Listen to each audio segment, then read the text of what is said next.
Hey guys, Talk the Duck 131 here, and it's Saturday, which has no significance to this video. I'm going to be showing you guys a deck that I've been brewing for Standard.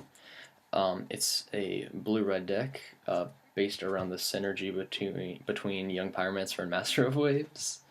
Um, so let's just get right into it. We've got, for basics, we've got 7 mountains. Oh, look at all those mountains.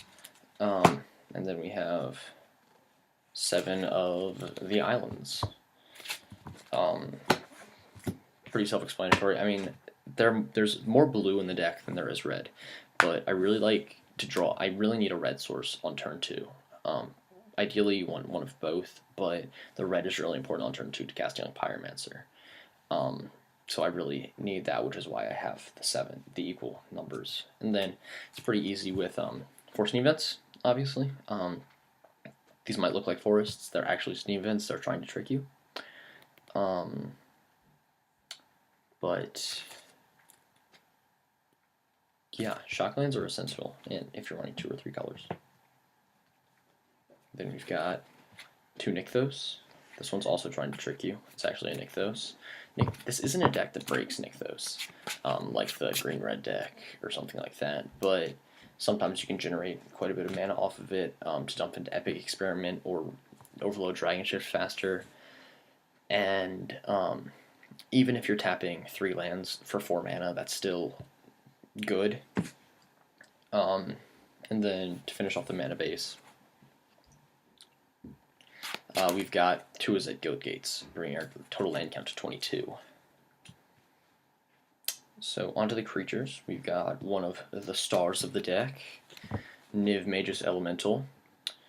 You might notice that it says Elemental right here. It's the creature type, right there. It's really important because Master of Waves also pumps this guy. TheMagicManSam Elemental, it's a 1/2 for 1, which is really good. It gets pumped by Master of Waves, and I can exile an instant or sorcery to put 2 +1/+1 counters on it. Which is super good, because later game I can just swing with like a 1/2 and then exile my hand and kill them, and they aren't expecting that at all. And also,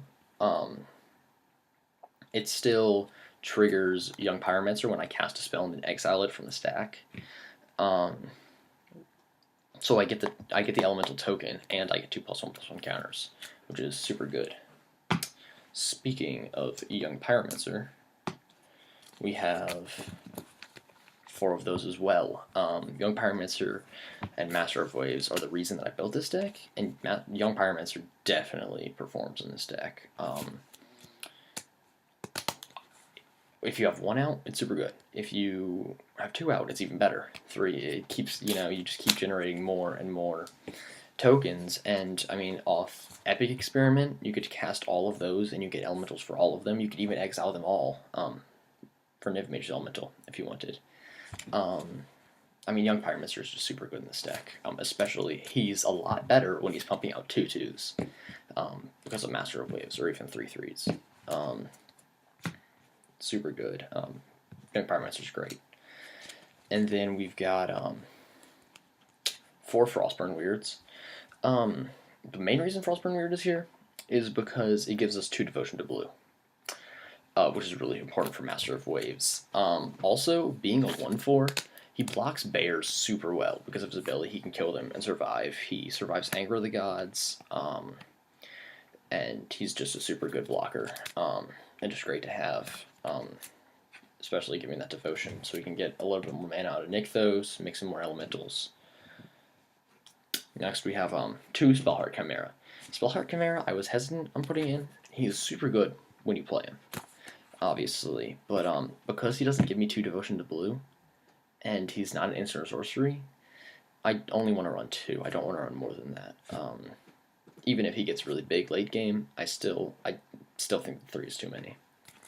Because this isn't a Spellheart Chimera deck, it's because it doesn't focus on making Spellheart Chimera big like some of those decks do. So, yeah, 2 is a good number. He's still very good, though. Now we get to the Master of Waves. If you guys have not been living under a rock and like actually know about Standard, this card is so good. I lost to this card like 4 times last night at F&M. Super good.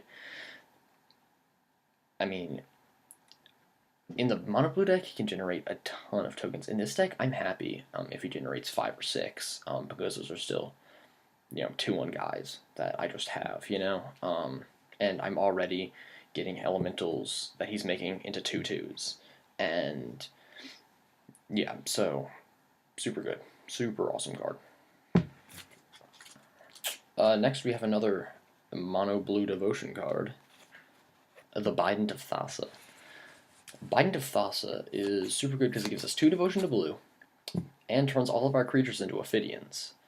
So we've got all those elementals, and what if we can't kill our opponent that turn? Then we just draw all the cards. It's simple. A card very similar to Bident, also seen in the mono blue deck, that gives us 2 devotion to blue, is Jace, Architect of Thought. Jace, Architect of Thought does not normally look like this. I think this is actually an F&M promo. Yeah. And the main reason he's in here is for his -2, which is like a mini brainstorm. Super good for digging, getting us more spells, getting us masters, young pyromancers, epic experiments. I mean, like, your opponent's gonna sort the piles, but you're gonna pick it, and making your opponent do the work is always challenging for them, because making them think about what's going to happen, whether you choose which pile, it's tough. I've been on the receiving end of a Jace, and like, you really need to think. He's a tough card to play against. So if you're playing right, as a player, you're normally going to draw 2 cards off of Jace. Sometimes you're going to draw 1. You're still drawing a card, and normally that's the card that you want. Jace is super good.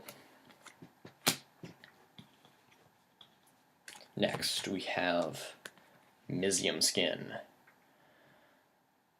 Mizzium Skin protects stuff really, really well, and in late game, it only costs a mana to exile to Niv Magus, which is another super important thing. Giving things hexproof.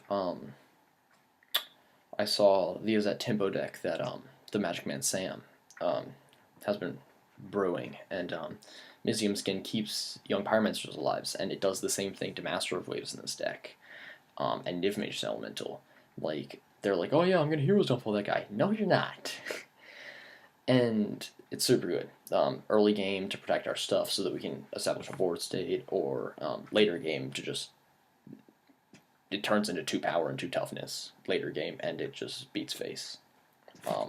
Super good. It's a counterspell that is better than a counterspell because it only costs 1.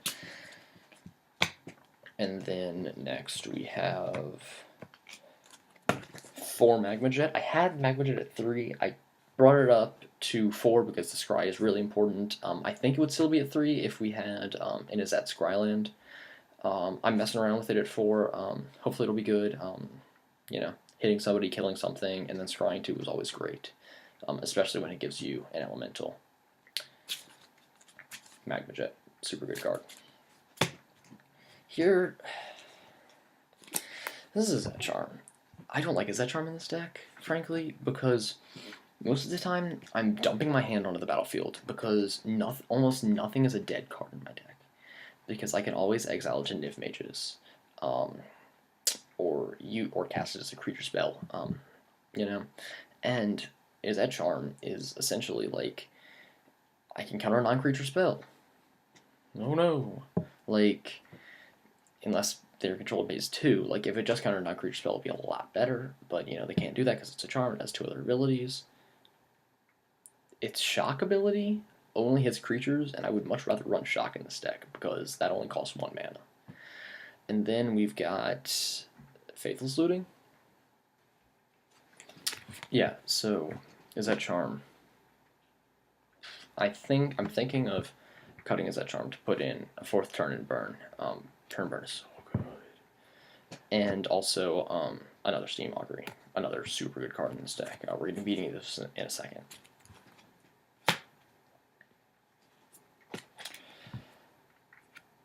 this card.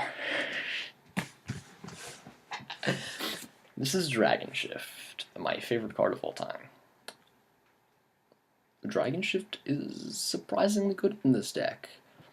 When you generate enough mana off of Nykthos to overload it, you've got a lot of elementals by then, and turning them all into dragons and beating your opponent's face in is amazing. So fun. I love this card so much, and it's really fun to win with it because nobody thinks it's good enough until they lose to it. Next, we've got a super good card, Steamaugury, Reverse Factor Fiction. I love Steamaugury in this deck. If you're playing right, it's almost always going to draw you 3 cards. And you splitting them into piles, you can really mess with your opponent's head, because they might think you need something. So you're like, oh yeah, let me just put this in the pile, because like, you're either going to give me this or one thing, you know. You can, if you use your brain, you can really mess with your opponent's head and also draw a lot of cards with this. It's a great card. That's why I'm bringing it up to 3. It just keeps drawing me cards, more stuff, more fuel. Super good.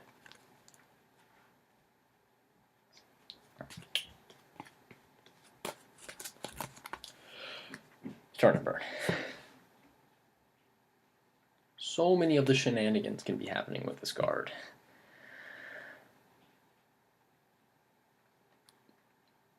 Super good. When you cast it, you're gonna get a 1/1. Normally I'm using turn. And a lot of this rant that I'm about to rant about turn and burn, and a lot of it are the same words that TheMagicManSam said about turn and burn. And if you guys have not already, you should definitely check him out. His videos are super high quality, and he's a funny guy, knows a lot. Check him out. I'll link him in the description. Turn. They attack you with their 52/52 or whatever. You turn it, get a 1/1, block it. Simple as that. You're killing their huge thing for 3 mana, and you're getting a 1/1. Sometimes I use burn. Most of the time I don't. If I have this in my hand and I'm about to win, I will exile it to TheMagicManSam with turn. Actually, well, I'd rather just hit him with turn, actually. Let's say the counterspell. It depends on the situation. Sometimes I'm gonna exile. The only time that I use turn, the almost only time that I use turn, is when I exile it to TheMagicManSam, when they may have a counterspell or something.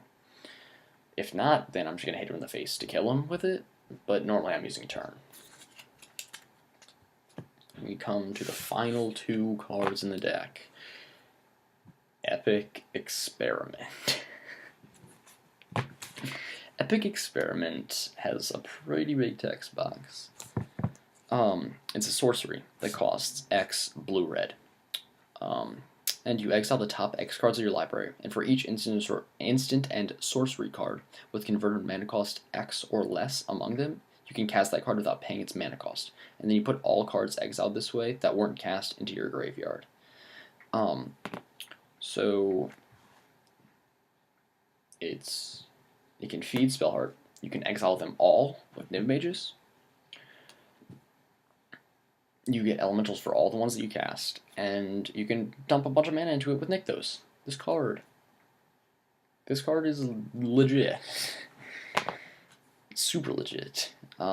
This card does really fun stuff in this deck, and I love it. I was running 3, but 2 seems the appropriate number because sometimes you would hit another Epic Experiment off your Epic Experiment, which kind of sucks, especially if you don't have a Niv-Mages when you need Epic Experiment, because you can't just exile the other Epic Experiment. It just fizzles, you know, because you can't choose the X. But it's still a really good card, and I think 2 is the right number, hopefully. Now we'll move on to sideboard. I don't have a full sideboard. I've only got 12 sideboard cards right now, and I'm not even sure if they're good sideboard cards. I definitely need you guys to leave your suggestions for sideboard in the description below, in the comments below. Description below, what am I talking about? Yeah, so we've got 2 more Dragon Shifts. Dragon Shift is good for getting through. If they've got a bunch of dorks, then you just fly over them. If you're playing against, like, Esper, you can just have a bunch of 1/1s, and they're chilling there, like, milling themselves out, and then elixiring, and then repeating the process, and you just hit them with, like, 24/4s, and then they're dead. Next, we have 3 Gainsays. Gainsay's really good. It counters blue spells, and blue is a really good color. Yeah, Gainsay. Not much to say about that one. Got another Mizium skin for the removal heavy matchups. I was thinking of running 4 on the main board, but I don't know. Sometimes you draw into too many. You know? But if they've got a lot of removal from Mizium skin, it's really helpful.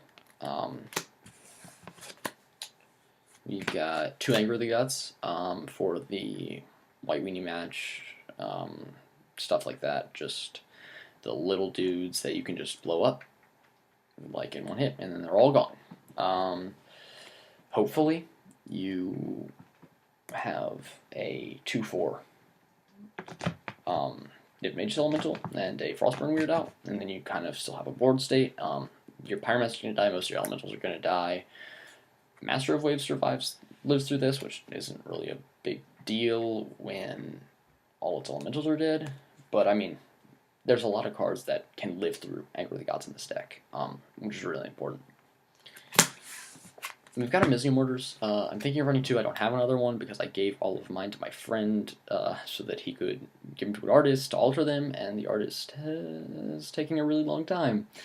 But I will have more Mizium Orders, and most likely some of them will be in the sideboard because there's this one card in Standard.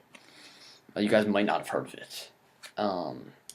It's called Blood Baron Viscopa, and I hate it with a burning passion because nothing kills it. Literally nothing. We've got some Cyclonic Rifts. Cyclonic Rift is pretty good because it can bounce stuff. A lot of stuff, actually. Anything that's not a land. And you can overload it. It's really good since it doesn't hit your stuff, because returning all of your elemental tokens to your hand isn't very good. Cyclonic Rift. Then finally we have a Counterflux. I kind of just threw this in here. I don't know how it's going to perform. It can do well against decks with counter spells. I mean, because then they can't counter it. Yeah, those are cards I have. I definitely need suggestions for that. But that was my blue-red elemental deck that I've been brewing. It actually works surprisingly well. Yeah, so I hope you guys enjoyed. Leave your suggestions in the comment, like, favorite, subscribe, all that nonsense and tomfoolery. Yeah, I'm Tuck the Duck, 131, and I'll see you guys next time.